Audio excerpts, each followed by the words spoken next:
네, 라이프라인 코리아의 김동훈입니다. 제가 20년 동안 24개 나라를 왔다 갔다 하면서 국제 구호 사업을 하고 있는데요. 주로 재난난 현장에 가가지고 여러 사람들을 돕고 있는데, 코로나19 같은 경우는 뭐 제가 겪기에도 되게 특이한 케이스였는데요. 마침 서울시 자원봉사센터에서 저희한테 이제 코로나19 기간 중에 많은 분들이 이제 자원봉사를 하셨는데, 그 내용들이 어떠한 내용들이 있었고 이게 어떻게 바라보면 좋을지에 대해서 한번 이제 분석을 부탁했거든요. 그래서 그 내용들을 제가 막 찾아보다 보니까 이제 특이한 아주 중요한 것들을 좀 발견하게 돼가지고 오늘 그거와 관련된 말씀을 좀 드리려고 합니다. 코로나19 같은 경우는 이제 여러분들한테도 좀 힘든 지금 경험인데요. 저희 같이 재난을 전문으로 하는 사람들 입장에서도 좀 특이한 게, 이렇게 이전의 재난 같으면은 도움 주는 사람하고 도움 받는 사람하고 그 경계가 좀 명확한 편이거든요. 그럼 재난 안 입은 사람들이 재난 지역 가가지고 도와주면 되는데, 근데 이번에는 이 명확하지 않아서 대부분의 국민들이 이제 재난 피해자가 되다 보니까 과연 누가 누굴 도와야 될지 되게 어려운 상황. 그리고 또 여러 지자체에 걸쳐서 동시에 재난이 일어났기 때문에 더욱더 힘들어지는 이런 상황이, 이걸 광역재난이라고 합니다. 거기에다가 이번에 기억하시겠지만은 좀 코로나19 기간 중에 이 장마가 오고 이제 수해가 닥쳐가지고, 또 수해도 30개 이상의 시군에 피해를 미치다 보니까, 이전 같으면 뭐 경주 지진, 포항 지진 해가지고 재난 이름에다가 이제 지명을 붙였었는데, 이번에는 지명을 또 붙이지도 못해요. 너무 많은 지역들이 이제 피해를 입다 보니까. 그런데 이제 또 코로나19 상황이다 보니까 감염의 위험이 있어서 자원봉사자들은 되도록이면 또 움직이지 마세요. 또 이런 얘기들이 있어서, 그러다 보니까 또 그 지역사회 내에서 그 안에 계신 분들이 스스로 감당할 수밖에 없었는데, 이러한 이 복합적인 형태의 재난들 또 일어났었고요. 그 다음에 지금도 1월 20일 날 한국에서는 처음으로 이제 확진자가 생기면서 본격적으로 시작이 된 건데, 지금 몇 달이 지났는데 여전히, 그리고 또 전문가들의 얘기에 따르면은 이거 금년 중에 절대 끝나지 않고 또 내년, 또 내후년까지도 예상해야 된다, 이런 얘기들인데, 이런 식으로 장기화된 경우가 없었거든요.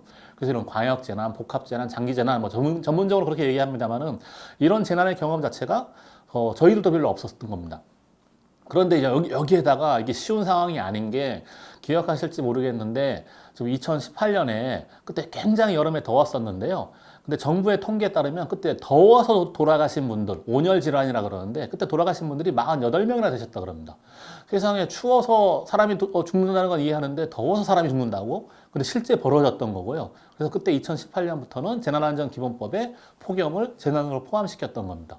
그럼 전혀 생각지도 못한 재난이 일어났던 거고, 코로나 직전에는 호주에서 초대형 산불이 일어나가지고 6개월 동안 계속 불이 붙었는데, 그때 많이 기억하시는 게 거의 1억 마리 정도의 야생동물이 불타 죽었다 그래가지고 굉장히 큰 충격을 줬었는데요. 그 다음에 제 집이 지금 파주인데, 파주에서는 지금 어떤 일이 벌어지고 있냐면은, 코로나19 직전에 돼지열병, 가축전염병인 거죠. 이게 막 퍼져가지고 공무원들이 그걸 대응하느라고 되게 힘들었던 겁니다. 그런데 그게 끝나지도 않았는데 이제 코로나19가 닥친 거죠. 이번에는 그럼 코로나19까지 같이 대응해야 되고, 최근에 이번 여름이 되면서는 휴전선에 있던 그 말라리아 모기들이 막 내려오기 시작하는 거죠. 그래서 신도시 아파트 단지에 살고 있음에도 불구하고 여기까지 말라리아 환자가 발생하기 시작하는 겁니다. 그럼 그것도 대응해야 되고 해가지고 재난들이 여러 개가 동시에 같은 기간에 벌어지는 특이한 현상들. 근데 이거의 근본에는 거의 다 기후변화가 크게 원인으로서 자리 잡고 있는데, 그럼 앞으로의 재난들도 이러한 원인들 때문에 우리가 예측하지 못했던 방식으로, 또 생각하지 못했던 방식으로, 못했던 시점에 이렇게 닥치게 된다는 거죠. 그럼 되게 걱정스러운 상황인데, 이 상황에서 이걸 어떻게 대응할 수 있을까? 그럼 새로운 재난이 닥칠 때마다 자꾸 후퇴하게 되면 어느 순간에 무너져 버릴 수밖에 없는데, 아니면 넘어지거나. 근데 이런 식으로 해서는 돼서는 안 되고요. 그럼 재난이 한 번 닥친다 하더라도 잠깐 한 발을 물러설 수 있는데, 금방 다시 두 발 앞으로 나가고, 또 다른 재난이 닥친다 하더라도 한 발은 뒤로 물러섰다가 다시 두 발 앞으로 나가고, 일종의 스프링 같은 성질이 있는데, 이거를 이제 전문 용어로는 뭐 재난 회복력, 뭐 레질리언스, 회복 탄력성, 뭐 도시 회복력, 뭐 이런 식으로 부르고 있습니다. 주로 회복력이라 그러는데요. 이런 회복력은 되게 추상적인 개념이긴 한데, 아주 쉽게 설명을 드리자면은, 여러분이 지금 몸에 상처를 입었다 그러면은 제일 먼저 하시는 일이, 여기 그러니까 소독을 하고 약을 바르고 밴드를 붙이지 않습니까? 그리고 시간이 지나면은 자연스럽게 아물게 되는데, 이때 소독을 하고 밴드를 붙이고 약을 바르는 이거 자체는 보통 우리가 재난이 났을 때 정부가 해주는 의료, 구급, 구조, 이러한 특정한 전문적인 서비스를 얘기하는 거고요. 그럼 그렇게 해줬을 때 우리 몸을 알아가지고 스스로 치유하기 시작하는데, 이런 자기 치유력, 회복력, 이런 것들은 이제 몸만 가지고 있는 게 아니고요. 어떤 개인도 가지고 있고 공동체도 가지고 있고 하나의 지역사회도 그걸 회복력을 가지고 있고 국가도 가지고 있다는 겁니다. 그렇다면은 앞으로 어떤 형태의 재난이 온다 하더라도 이 회복력을 잘 지키고 있고 이것들을 잘 진흥시킬 수 있다면은 어떤 재난이 와도 계속 더 나아질 수가 있는 거죠. 잠깐 후퇴하긴 한다 하더라도. 그래서 그럼 어떻게 하면은 그거 되는 걸까 했을 때 이게 제가 주로 일본에서 활동하다 보니까 일본 자료가 좀 많은데요. 또 세 가지 방법이 있다 그럽니다. 예, 자조, 협조, 공조 요 세 가지 방법이 있는데 첫 번째로 자조라는 건 어떤 거냐? 자기가 자신을 스스로 지킨다는 겁니다. 자기가 위험에 재난에 닥쳤을 때 스스로 이거 위기를 벗어날 수 있어야 되는 그 방법들이 있는데요. 그러려면 그거에 대한 어떻게 하면 되는지 이거에 대해서 좀 공부를 할 필요가 있겠고요. 그리고 어떻게 하면 될지 그때 상황에 대해서 좀 훈련을 하시면 이런 자리를 통해서 이 배우는 것 자체도 하나의 자조거든요. 그래서 자조에 스스로 지키는 자조가 있고 그 다음에 이제 여러분 대부분이 재난 당하게 되시면 혼자 피난하는 경우는 거의 없습니다. 우리 왜 가족이 있기 때문에 가족이 같이 이제 안전해져야 되는데 그럼 가족을 서로 내가 나의 가족을 지켜야 되고 또는 가족들이 나를 지켜주고 또 옆집 사람이 날 지켜주고 내가 옆집 사람을 지켜주고 아파트 단지 마을 또 지역사회 전체가 서로를 도우면서 살아남는 이걸 협조라 그러고요. 마지막으로 공조라는 거는 여러분이 기대하시는 119에 전화를 걸면은 소방차가 오고 구급차가 오듯이 국가가 여러분을 지켜주는 국가의 위기관리 시스템을 이제 공조라 그럽니다. 이 세 가지 분야가 실제로 존재하는데 이것 중에서도 어떤 것들을 어떻게 먼저 하면 좋을까? 실제 사례들을 찾아봤을 때 1995년에 일본에선 고베 대지진이라는 큰 사건이 있었는데요. 한국으로 치면은 세월호 참사하고 그 의미가 비슷합니다. 그러니까 이 사건을 기점으로 해가지고 이 사회 안전에 대한 의식이 좀 변하기 시작한 거죠. 근데 이제 일본에서는 그때 이 사건 당시에 지진으로부터 살아남은 사람들한테 이제 인터뷰를 한 겁니다. 어떻게 해서 살아남으셨습니까? 누가 구해줬습니까? 했는데 우리의 예상과는 달리 66.8%의 사람들이 스스로 살아남았다 그랬어요. 스스로 어쨌든 역경을 헤쳐나간 거고 그리고 28.1%의 분들이 협조로 그러니까 옆에 있던 사람들이 도와줘서 살아남을 수 있었다. 그리고 우리가 기대했던 국가가 와서 구해준 거는 단지 1.7%밖에 안 된다는 겁니다. 그래서 아무리 국가가 준비를 잘 한다 하더라도 작은 재난 같은 경우는 지역사회에서도 알아서 할 수 있거든요. 근데 큰 재난들 같은 경우는 특히 큰 재난, 우리 지금 코로나19 같은 이런 큰 재난 같은 경우는 국가가 아무리 준비가 잘 돼 있어도 모든 사람을 다 구해줄 수 없기 때문에 사실상 그런 순간에 가장 큰 역할을 한 거는 자조나 협조, 내가 스스로 배워서 살아남았던지 아니면 우리끼리 서로 도와가지고 살아남았던 게 훨씬 더 크다는 겁니다. 그럼 국가가 해야 될 일은 딱 두 가지인 거죠. 하나는 원래 국가가 해야 될 공조 시스템을 굉장히 고도화시키는 게 하나인 거고 나머지 하나는 여러분이 스스로 살아남으실 수 있게 여러분이 스스로 지식을 쌓고 경험을 쌓고 서로 관계를 맺을 수 있게 도와주는 자조나 협조를 진흥시켜주는 게 국가의 중요한 역할이라는 겁니다. 그랬을 때 그럼 그런 것들을 하기 위해서 가장 기본적인 것, 그 중에서도 가장 중요한 딱 하나만 뽑으라. 그러면은 어떤 것보다도 이제 얼굴이 보이는 관계를 만드는 것이라 할 수 있는데요. 그래서 얼굴이 보이는 관계다. 말 그대로인데요. 아주 쉽게 예를 들자면은 제가 이제 엄마예요. 엄마인데 아이가 있는데 제가 다쳤어. 재난을 만났는데. 그럼 이제 아이만이라도 좀 안전하게 피신을 시키고 싶은데 마치 옆집 아저씨가 나와가지고 도망을 가고 있어요. 피난을 가고 있는 거예요.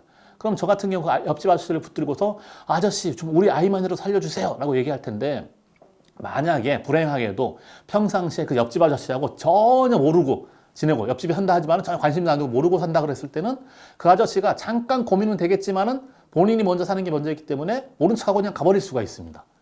그럼 어쩌면 뭐 당연한 결과일 수도 있는데요. 근데 만약에 그 옆집 아저씨하고 굉장히 친한 사이까지는 아니라 하더라도 그냥 단순히 그냥 얼굴만 아는 사이라 할지라도 그 순간이 됐을 때 아저씨 우리 아이만이라도 좀 살려주세요 그랬을 때 이 사람이 그냥 모른 척하고 가기가 되게 힘든 겁니다. 분명히 구해 주실 거예요 이렇게. 그러다 보니까 이렇게 얼굴을 아는 것만으로도 이런 아주 급박한 재난 상황에서는 굉장히 큰 자원이 될 수 있는데요. 단순히 이제 미국이나 일본 같은 그 선진국의 경험을 들어보면은 개인 사이에서만 그런 일이 벌어지는 게 아니고 이 기관들, 단체들 사이에서도 예를 들어 재난 현장에 여러 단체, 구호단체들이 모여 있는데 여기 서로 모르는 상태이면은 여기서 이거 사람들을 구해주기 위해서 우리 단체들끼리 좀 어떻게 좀 해봅시다 라고 얘기하는 게 잘 안 된다는 거예요. 너무 모르는 상태니까. 그런데 만약에 친하지 않더라도 그냥 얼굴만 일하는 사람끼리 구호활동가들끼리 얼굴만 아는 사이를 하더라도 우리 같이 힘을 합쳐가지고 같이 좀 구해냅시다 그랬을 때 굉장히 큰 일들이 벌어졌다는 겁니다. 그러니까 개인 차원에서부터 이제 기관 차원까지 얼굴이 보이는 관계를 만드는 것만으로도 굉장히 큰 역할을 할 수 있다는 거고요. 저같이 이제 구호 활동가들은 여러 나라를 다니면서 재난 활동하게 되는데요. 저희 경험으로도 공동체성이 높은 마을이 재난 구호할 때 훨씬 더 잘할 수 있습니다. 예, 또 보건력도 훨씬 더 높고요. 속도도 굉장히 빠르고. 그러다 보니까 그 공동체성의 기본은 얼굴이 보이는 관계를 만드는 게 되게 중요하다 그럴 수 있는데 이게 회복력의 핵심인 거고요. 그런데 그 가능성은 이미 여러분이 다 가지고 계신 거예요. 코로나19 기간을 통해 가지고 제가 연구했던 찾아본 내용들이 그와 관련된 게 너무 많았는데요. 예를 들어 가지고 마스크를 여러분이 굉장히 많이 만드셨는데 마스크 만드는 방법 자체를 이게 집에서 만들 수 있어요 그러면서 본인이 영상으로 찍은 거죠. 찍어 가지고 인터넷에 올리니까 그걸 보고 사람들이 직접 만들어 보고 같이 해보고, 어떤 분들은 이제 건물을 가지고 있는데 이제 착한 임대인 운동 있지 않습니까? 어디 기부를 하는 게 아니고 본인이 받아야 될 임대료를 안 받는 것으로서 사람들을 돕는 방식이라든지, 아니 어떤 아파트 자체 같은 경우는 마스크 구하기 정말 힘든 때였는데 그래도 쓰고 다니니까 한 집에 다 한 장씩만 냅시다. 내 가지고 이거를 우리 경비실 갖다 줍시다. 또는 우리 경로당 갖다 줍시다. 이렇게 해서 직접 움직이신 분들도 있고요. 또 마스크를 많이 만들다 보니까 이제 공장에 가셔가지고 상업적인 공장에 가셔가지고 자원봉사 하신 분들, 또 약국에 가지고 약국 앞에 엄청나게 줄을 많이 서 있으니까 이걸 빨리 해소하기 위해 가지고 약국 앞에 가서 줄을 서서 이분들을 위해 가지고 약국 가서 자원봉사 하신 분들, 또는 이거 젊은 사람들 같은 경우에 마스크 맵, 코로나 맵 이렇게 해가지고 이런 어플을 만들어 가지고 도와주시는 분들 해가지고 정말 다양한 형태로 스스로 이거를 극복할 수 있는, 재난을 극복하기 위한 다양한 형태를 스스로 만드셔서 보셨던 거죠. 그러다 보니까 이제 좋은 사례가 없겠느냐, 좋은 방법이 없겠느냐, 어떻게 하면 좋겠느냐, 이게 전문가들한테 물어보시는데 전문가들은 어떤 게 전문가냐면은 여러분이 하셨던 그 모든 활동을 모아가지고 분석해서 이런 것들이 굉장히 의미가 있다, 이런 걸 찾아내는 게 저희 전문가들의 역할인 거고, 전 세계 어떤 전문가들도 이 재난 났을 때 어떻게 하면 좋은지 이거 제대로 얘기하기가 힘듭니다. 특히 새로운 재난인데요. 아무도 경험이 없는데. 오히려 여러분 당사자였던 여러분들이 스스로 막 사례를 만들어 가지고 앞으로 나아가셨던 거거든요. 왜? 재난 회복력을 가지고 있기 때문에. 스프링처럼 다시 튀어나가려는 힘이 있다 보니까. 그래서 이 수업이 끝나고 나서는 여러분들이 이제 서울시 자원봉사센터와 같이 앞으로 새로운 재난이 닥친다 하더라도 우리가 가진 회복력들을 어떻게 진흥시키고 살려가지고 다시 대응할 수 있을 것인가, 그럼 어떠한 내용들을, 어떠한 프로그램들을, 어떠한 방식들을 한번 만들어 보면 좋을 것인지, 그런 것들을 사전에 연습하고 훈련하고 같이 만들어 보는 그런 경험을 함으로써 어떠한 재난이 오더라도 우리 스스로를 서로 지킬 수 있는 자주와 협조의 능력들을 살릴 수 있는 시간을 가지게 될 것으로 알고 있습니다. 그래서 제가 말씀드렸던 이 내용들이 여러분들한테 이제 도움이 되셨길 바라면서 이 워크숍을 통해 가지고 이제 많은 경험들 쌓으셨으면 좋겠습니다. 이상으로 마치겠습니다. 감사합니다.